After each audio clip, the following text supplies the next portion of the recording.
I tell you, who's got their fill that tab with the music playing? Whoever's got the tab with the music. Lou or Jeff. That was me. All right. Hey, you guys are pros, man. I mean, look at this. The next event we do, it's going to be like seamless. Awesome. You know what I really loved? I think every session built upon itself. Every session related to one another. You guys really knocked it out of the park. So I'm really happy to see that with the mid glitch we had in the internet. That was seamless. So I'm gonna I know Bob Schwartz had a question from the last session on what footwear, if any, modifications do you use, Stu, for the different types of ankle impingements that you were referring to? Oh, well, it's a good question. Essentially, it's really simple. It's one of two. So if you've got a high gear foot posture and you're a lateral loader, I'll use a lateral wedge if I need to. A lateral wedge just to encourage medial column loading. So I'll load that big toe joint. You tend to find that lateral loaders often are mid-foot strikers. Not all the time, but more often than not. And in an anecdotal review that I did of footwear, the mid-foot strikers, lateral loaders, they really like the Hoka running brand. Do they have that in the States? Hoka, Hoka. So that tends to be really popular with the mid-foot lateral loaders. And then if you've got a low gear foot posture and we need to improve those functional outcome measures, I'll pick the right tool for the job, because obviously you've got thousands of different medial wedges, and I'll pick the one that gives you the best functional response, essentially. And you don't need to spend a lot of money on that. That can be a very simple insole device that gives you a very good outcome. I hope that answers your question. Okay. Hoka is a rocker for ankle degenerative joint disease, DG. Yeah, Hoka. Yeah, rocker sole. Would something like the ortho sole be sufficient as a mid-foot wedge? Ortho sole. Ortho sole? I don't know. I'm not sure what that is. I'm not quite sure. One of the best medial wedges that I've used is the Vasili, VASYLI Vasili, blue, 3/4 inch. It's budget, so it's cheap, but more often than not, it will improve the outcome measures clinically, and you can see an improvement in front of you with the patient when you recheck the outcomes. There's a lot of insoles that are not. They look great, but they don't necessarily change anything functionally, and that's a big problem nowadays because there's that many to choose from. And I'll be honest with you, I'm not quite sure which one the ortho sole is. I'm sorry if I'm less than useless. But if you email me, I can send you links. I can send you some links on your email, no problem. Yeah. And anybody that has a question and wants to grab the mic and come up to the stage, I mean that would be welcome as well. I'm going to throw out a question. Can I just add one thing first? Go ahead, Rob. Yeah, I just want to, great lectures by both you guys. And I just wanted to say, Stu, I was wondering, like, one of the things that we do a lot of times for impingements here is a lot of times we see, and you mentioned this in your lecture, we see a cuboid syndrome. So what we do is manual manipulation of the fibula, the ankle, as well as the cuboid. And then I hit it also with focal and radial shockwave. And then I'd love to see how that would work out with the Digisole, see if there was a difference. So that's a great thing I'm thinking about for the future. Yeah, it's a good one. And the one thing that often gets overlooked with the cuboid syndrome as well is the lateral wedging. Right. I don't know how common that is in the States, but in this country, lateral wedging is probably one of the most misunderstood insole prescriptions. Like, we don't use it enough. And the knock-on effect for the hip and the knee are fantastic. Right. How does this technology that we're talking about today differ from video analysis? I'll throw that up to you, Jeff.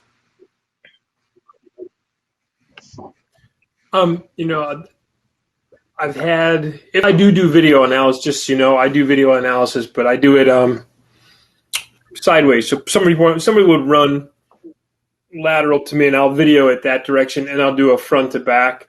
I like to do it outside whenever possible. It gets a little better idea. The issue I have with video analysis, not the issue, I use it all the time. I use it a lot. But it is different because I am interpreting it myself, and even though I think I do a pretty good job, and I try to do a good job, and I've done it before, when I add the technology, it gives me a little bit more objectivity, and I like the term beyond my eyes. It separates me a little bit from my own bias, and so I can start to see things outside of what I want to see. It's really easy to see, 8-10 people a day, and next thing you know, you want to put them into where they want to fit, because it's easy for me. So the video analysis is a great way to pair it. But when I pair it together, it definitely keeps me out of my comfort zone, and I think that's why I like it. Yeah, these things are all tools. You have more tools in your toolbox, the better you do. So, if you could use video analysis as an adjunct with digital, I think that's the best way of doing it, and what's your experience? Yeah, tools, extra tools. Mm-hmm. What's your opinion on offloading pressure soles for diabetic patients, and what's the ideal insole material for these type of patients? I'll go to you on that one, Rob. Obviously the thing that we've been using for years upon years is plastizote type of insoles, but you can use things such as different densities of EVA, and offloading is important. That's if you could use some kind of pressure mat to understand and see where their pressures are coming from, that would be ideal. In conjunction with the right shoe gear is really an important thing as well. I think, like I said, probably Bob Schwartz could answer better than anybody because he's in that world as well. Good point. Hey, Bob, you want to grab the mic and come on up to the stage and answer Shasha Kumar's question? If not, that's all right.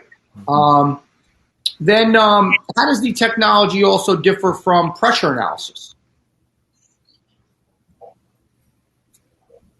So I'll go to you on that one, Stu. In terms of the pressure analysis, it might be a bit controversial, but I'm not a massive fan of like force plates and things. I mean, they've definitely got the role to play, but I prefer to look at someone dynamically. I think that's the big strength of this particular piece of software, because you can capture them in their own environment and you can apply it to lots of different ways. For me, I think the big one is the post-operative rehabilitation. The gait retraining side of things, in this country, there's something like 57% of people don't have gait retraining post-op, and then you've just got a snowball effect. So I think looking at someone dynamically in terms of video, of data collection for me, is a little bit more accurate. And I remember Rob was mentioning about wear patterns on the shoes and stuff. You pick wear patterns up, you can look at callus patterns, and if you're educated enough and you're experienced enough, you can sort of determine where the loading patterns are anyway. In terms of, you want to see it dynamic. So, in my opinion. One thing, as soon as you answer that question, before you finished answering, I wrote testing environment right on my piece of paper, and then you said environment. That's a scary thing for you to be up here. You don't want to be. You might say it's efficient. So the other thing with that though is, when I first used the system, I was concerned about how different shoes can change the environment. The testing of different shoes can change the result. And at first I thought that might be a detriment, but I've actually found that it's a good thing, because I have a person come in and I can tell right away that their shoe is not allowing their foot to work the way it wants to work. On a force plate, I'm barefoot. Well, not many barefoot athletes right now. So if I'm testing someone barefoot, put them in a shoe, it's a totally different motion, totally different movement. So I'm not a force plate person anymore, just because I think my other options are more appropriate for my clinicals. And I know we you guys addressed a little bit, but for the sake of review, talk about the different types of patients that this type of technology, or really any type of technology in this area would be suited for. I'll go to you on that one, Rob. Just for full disclosure, I haven't used the technology yet, so I'm probably not the best person to answer that question. But I think you could use it on anybody as long as you could accurately judge them and see them subjectively. I think it's one of those things that it's a tool. We don't want to overuse it either. That's the thing, So we have to use our clinical judgment and then utilize that if we're kind of like I think we said earlier that if we're stuck, like Jeff said, that sometimes we were stuck, you couldn't see, and then it opened it up and made it clear a little bit. What about you, Jeff? You want to chime in on that one? I blanked out for one quick second. We were talking about. In terms of, I know you guys talked about it a lot, during your presentation. Oh, the type of patients. Technology. Yeah. What type of patients would you, would they be, the more athletic patient or the, your younger youth athlete, or are you talking about everybody all the way from pediatrics to geriatrics? What you're looking to what type of information you're looking to learn. So like I said, I use multiple types of technology, but I'll hit the gamut. I don't think everyone needs everything, because sometimes something does come in the door that, we do see open and shut cases. We do see, specific event, injury, recovery. We do see those cases. And when we see those cases, I could test them in 5 different types of technology, but I'm not necessarily going to add information to my evaluation. Mm-hmm. So I think what I do is I look for anybody that I think there's more to it than what I can see when they walk in. If their subjective comes in and their subjective has more than one layer, I think it's an appropriate patient, because I want to find out if I'm missing something. Yeah. So anything that's not clear cut, I use it. But then, as Stu said, post-op and pre-op, find out how they're loading, how they're moving. And again, I can have them walk barefoot in my clinic, and I can look at them walk barefoot, but I put them in a shoe and I can't see what their foot's doing in there. And so it's a great opportunity. I think the one thing you have to be concerned about, though, is whenever you get a shiny new toy, you want to play with it all the time, right? Yeah. So, be cautious about not having to jam everyone into doing it. So it's like you guys just said, it should be used as an adjunct. Yeah. I love the pre and post biomechanics side of it as well. I think that's super important. I think just on that one, when I've done training in this country to people who are interested in it, I think the one thing that was quite common was people would say at the end of the training session, well, what's the diagnosis? And it's like, well, you're supposed to know what the diagnosis is, not the machine. Like, the machine is a tool. So it's making sure that you don't, A, become reliant on it, and B, you don't sacrifice your clinical ability, because that's your bread and butter. So it's not going to tell you what's wrong with the patient. It's a tool that you can apply in your own unique way. Exactly. So Sonia asked this to Rob. When do you use vibration therapy instead of physical therapy or massage? So I imagine when she says vibration therapy, she's talking about extracorporeal shockwave therapy. Mm-hmm. So I use, her question was like, when do I use it as opposed to what? When do you use it as opposed to physical therapy or massage? I use them in conjunction. Mm-hmm. I use them together, if we can, if it's needed. Especially if someone has tried those other things first and it hasn't helped. I love to use physical therapy and shockwave together because they work hand in hand. Mm-hmm. Vibration itself is kind of like, that's a totally different animal, and it's that's more of a feel-good thing as opposed to shockwave, which is really a therapeutic type of thing. Yeah. She asked again, do you use it if physical therapy does not work? Yeah, yes. Okay. Makes sense. let's see where we're at here. What's your give me some opinion on remote patient monitoring? And being able to monitor your patients remotely. Are you using that currently, Rob, in your practice? No, I don't want to. Okay. I'm busy enough, I don't need to be like checking them out when I'm having a beer on a Friday night. But, yeah, that said, no, I think there's probably a role for it as well, but too much information sometimes isn't good either. Yeah. And you have more of a sports medicine practice. Yeah, I guess if you had more of a diabetic or wound care practice, you might need a little bit more of that, Yeah. I do some patient reported monitoring, so I don't do wearables, but I do patient reported where my patients generally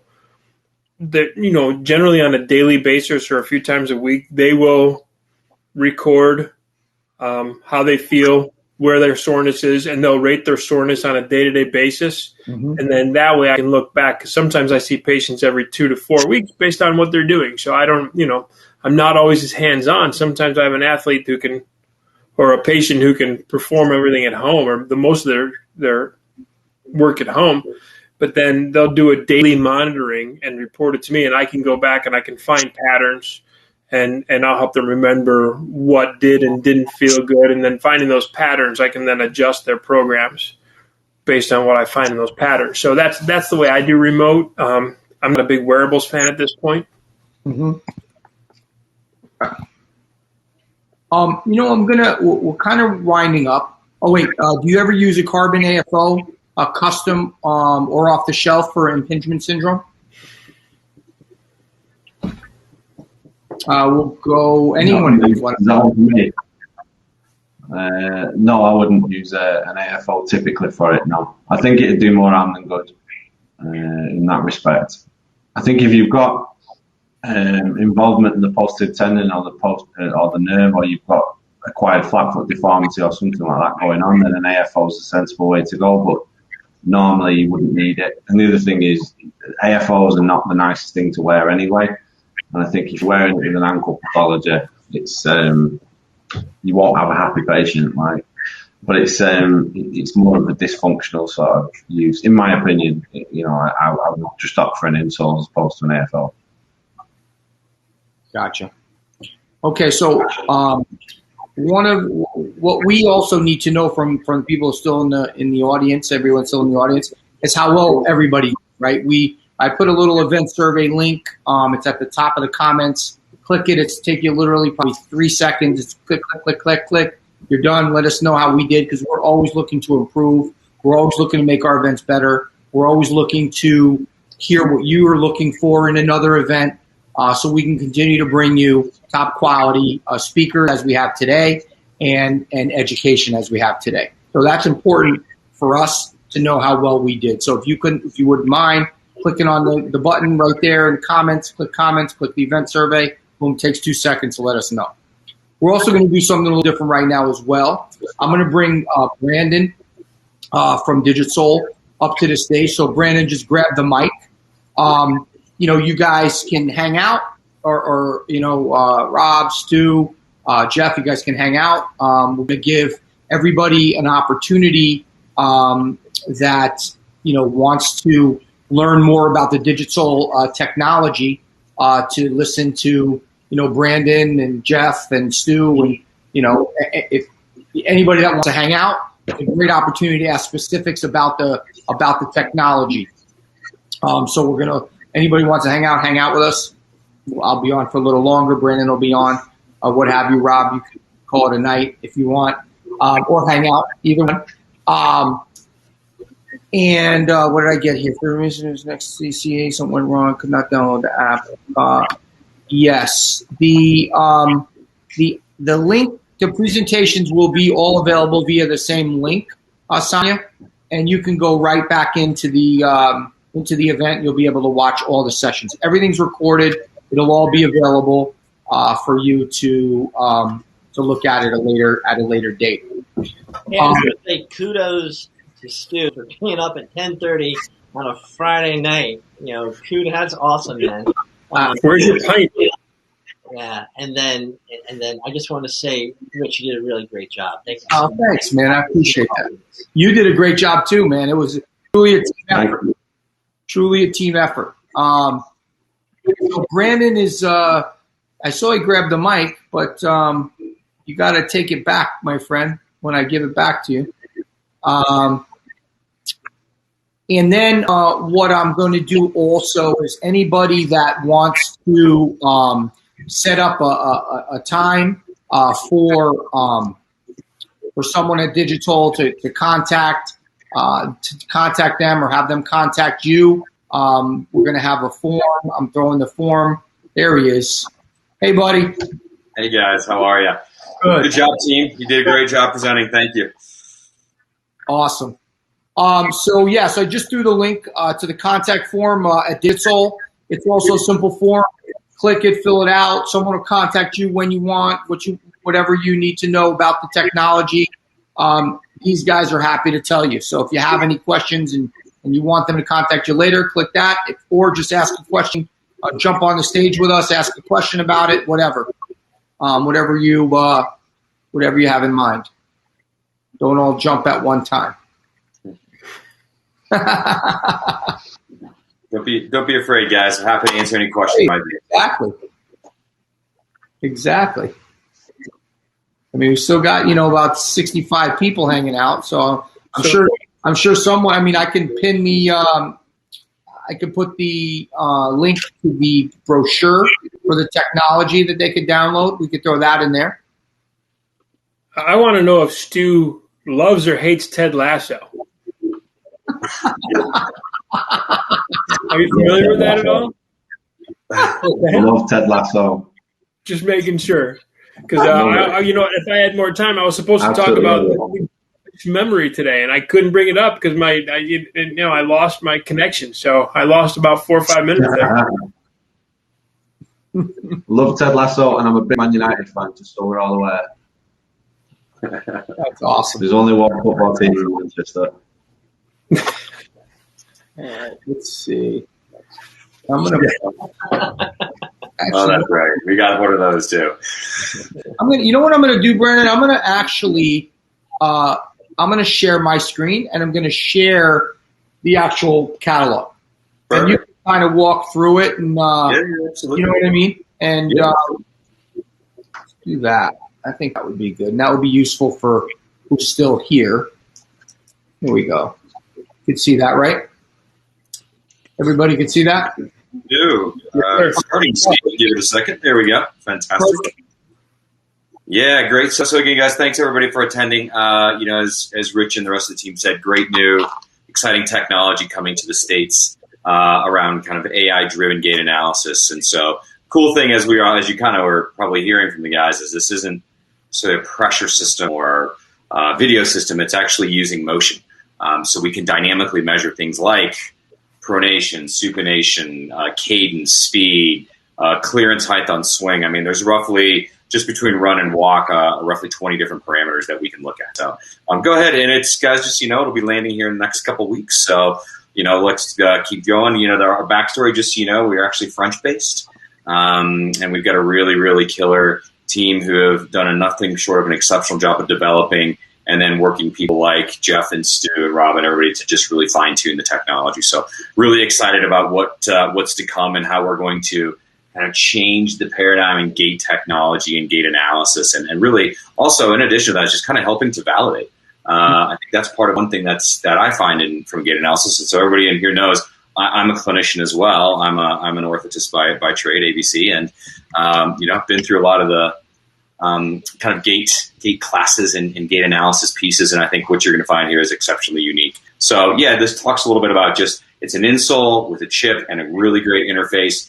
It's compact and it's easy to implement in clinic. And more importantly, it's really about, you keep moving, the parameters that are giving you objective data. You heard that term a lot through a lot of these talks, is like, how do you gather and really work with your patients using objective data? And that's something that we lean and leverage into, making it an incredibly, unique technology. And also, I want to point out something that I believe Stu or Jeff was talking about, of as I say, not being tethered to an artificial environment, right? All patients return to sport, geriatric, but more importantly, like, guys, set your patients loose. Like, go find out where they're really hurting.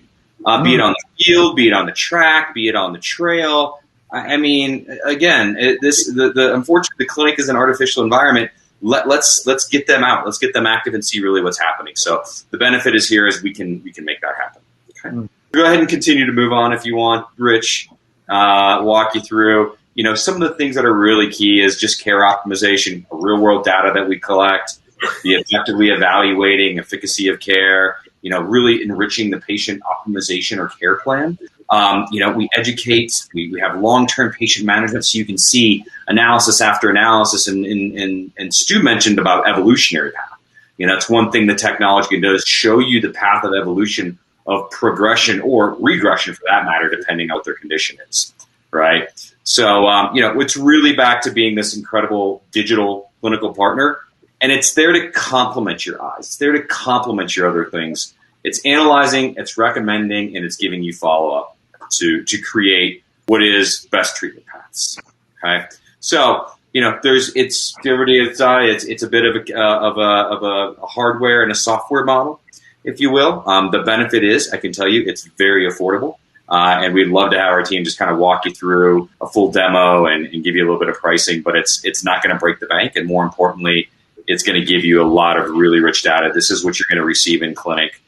Is this kit with 6 insoles, a set of chips that basically do all the measurement along with the interface that's going to give you a lot of detail. Okay. So with that said, guys, look for more coming from us with Rich. We got another one coming that's going to be kind of phase 2 of this, right? So looking forward to that. And we'd happy to do a little one-on-one with anybody here who wants to see a demo and learn a little bit more about it. And in fact, if you get a chance, digitalpro.com, look at the right-hand corner. There's actually a free demo click. You can click on that and actually open up the full interface, actually go through a bit of an experience to understand what we do. Okay. What do we got? We got Rion, durability of the digital insoles. And are they water resistant? Yeah, so look, if there's some sweat or there's some moisture inside of it, it's not a problem whatsoever, right? So, I mean, just like with any technology, you don't want to put them under the water for a period of time. But yeah, look, when it comes to sweat and water and that sort of thing, perfectly fine. And look, the insoles are just that. They're a set of insoles. They've, they're going to last for quite a while, as they're just based on EVA, with basically using our technology or chip to get in there to do all the analysis and parameters. That's awesome. Plus, I think one of the things, too, that we want to address is the market differentiation, right? So technology gives the clinician some market differentiation. Absolutely. Not only information that you're getting. I mean, I know you would agree with that, Rob. Yeah, the question I had with Brandon, I don't know, maybe you could expand upon this a little bit, is how, we always take care of runners and walkers and people like that. What about people playing ball sport, court sport, Manchester United? How do they? How will they look? Yeah, actually, I'm gonna turn that over to Stu, because Stu has some interesting experience on that. So, Stu, you want to talk a little bit about that case study you've got? Yeah, that was a good sidestep, that, Brandon. Well done. In terms of the dynamic, obviously the dexterity of an athlete in any sport, in terms of non-straight line running athletes. What we have found that, or what I've found working with different football clubs, soccer clubs, is the data capture that we can collect from the running is incredibly useful. But there is the one thing that I've noticed with working with Digisol is I have requested certain things, like I'll request sprint, so there'll be a sprint platform eventually coming in. Hopefully that was been touted by the guys, and also a lift. So you can look at the guys when they're doing conditioning work. Once you start to throw in the other parameters and the other variables as well, that'll complement the run analysis. One of the good things is you could have someone run a staggered junction almost, so you could have side steps, and the Digisol will pick up the alterations and the changes in direction. So you can still get some of that as long as you know how to interpret the data. But I've found from the sports side of things, it's been incredibly useful, as long as it's balanced with other bits and bobs, like the isokinetic testing, for example, at that level of sport, where it's literally a multi-million-pound pair of legs that you're looking at. You're looking at all the different parameters essentially. But I found that the using it on the pitch, because I've had it in the football boots, which is the beauty of it. I'll have it in the football boots, on the pitch, on the grass, running different types of run, usually straight line sprinting in the early stages of rehab, and then changed in direction in conjunction with the physios. And that's how I've used it. I know Rich is very interested in see how it's going to work with volleyball shoes. Yes, as my daughter's playing volleyball, absolutely. And I will say the benefit here, guys, is we're getting ready to launch what we call a rehab module, which is going to give things like triple hop, single hop, center of mass, jump height, some things that you can objectively look at time when foot is not in contact with the ground, to give a whole different set of richness to the patient evaluation, and obviously tracking and just becoming much more robust in your objective measurements and treatment plan from there. So Sonia also asked, one of the questions is two questions. One is, how much does it cost and what software do you need for that? Or do you want the chip and data sent back for analysis? Yeah, no, that's a great question. So the answer to that is it's all inclusive. So in other words, the chip, which I had one here right next to me a second ago, which I'll file. There we go. The chip basically goes inside the insole and it lives with you. Let me just pull that one right there. You can see one right here. It's very small. It lives in the insole. So whenever you're actually purchasing the Digisole Smart Insole Kit, it includes the software, which is part of it, the kit with the six insoles, and then a set of chips that can be moved between the different sizes of insoles.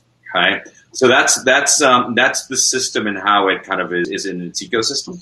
And then from there, you do the analysis in clinic, take the data you need, and then either validate something that you're trying to validate or chart the treatment path. That makes sense? Does that answer your question, Sanjay? I'll take that as a yes. I would take that as a yes. Sonia, yes, thank you. Sonia, fill out the form, and then someone from Digisol can reach out to you and answer any of those specific questions. I can post that again. Put that in the chat. That's key. Is because I'm sure there's other questions that everyone's got. Absolutely. I don't see. I'm going to I'll throw a question to Jeff, because Jeff actually did something very interesting a few weeks ago at a running shoe store. And Jeff, would you talk a little bit about how you use the system to actually help validate running shoe selection? I thought that was quite interesting. Yeah, and we're modeling it. We're going to be modeling it a few more times. So when I was learning about the device, I wanted to find out how it was affected by shoes. And so first I went to a running store and I took a few of my colleagues and we tried on different shoes and we utilized it. Then I actually took it and we had an event and we brought in consumers. And I had the consumers first do a walk and run in their current shoe. And after they did a walk and run in their current shoe, and we did a quick subjective if they had any symptoms. So pain was obviously we would go a little different direction. But we just looked at how their foot moved in the shoe that they were wearing for walking and running. Based on that, we looked to see if there were any anomalies that we thought were not appropriate. And when I say we, it was me. So I looked at the data.